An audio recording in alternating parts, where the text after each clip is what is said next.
change. We're not doing too much of this in thymoma quite yet, but I think this is certainly coming.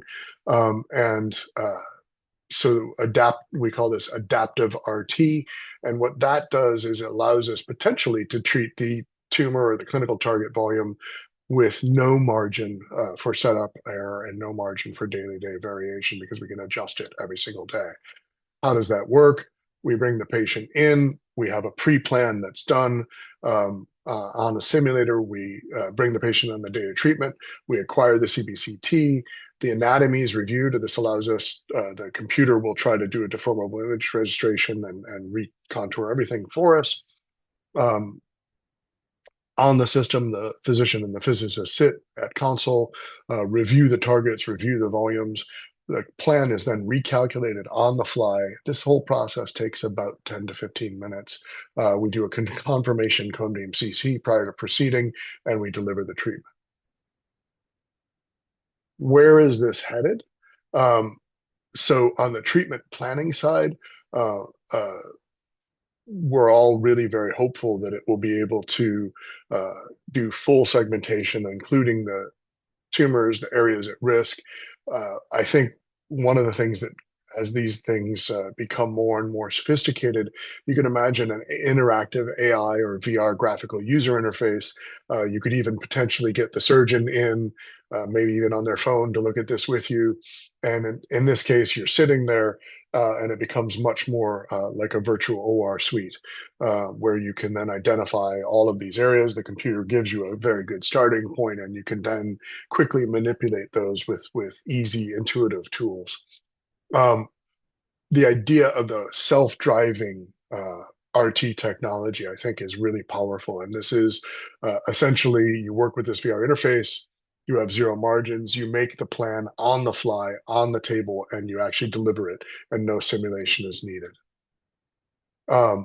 The other thing that's really exciting, we're working on this at Penn, and this takes a lot of my time as well, is the idea of ultra-fast dose rate radiation. So if we take a standard LINAC dose rate at 0.01 or 0.001 gray per second, and that would be, say, the area of the White Tower, and expand that by 10,000 or 100,000 fold, so that's more like the land area of Europe in terms of relative size, we can essentially sneak one past the goalie. What we think happens is we spare normal tissue and still have efficacy.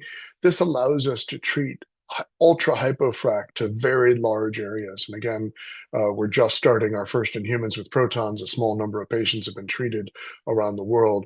But as this goes forward, if what we're seeing preclinically holds, we have seen very significant sparing essentially everywhere we do radiation. And I think this could be completely transformative. So you can imagine a situation going forward in the future where you have that patient I treated from New York years and years ago. We came down to Philly, we had to do a sim, we did all these contouring by hand, we treated to our dose, we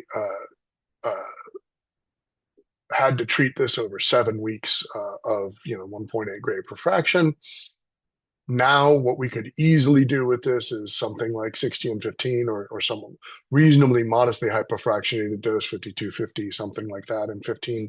That would take 20 to 30 minutes. Where we could go with this, we can potentially put the patient on a table, deliver the radiation the first day they get there in one fraction, treat something like 40 to 60 gray in 3 total fractions.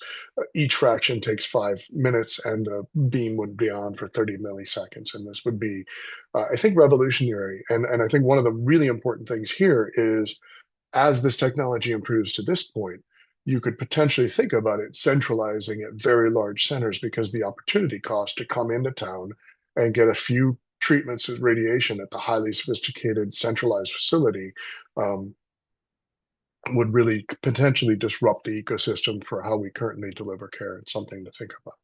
So with that, I would stop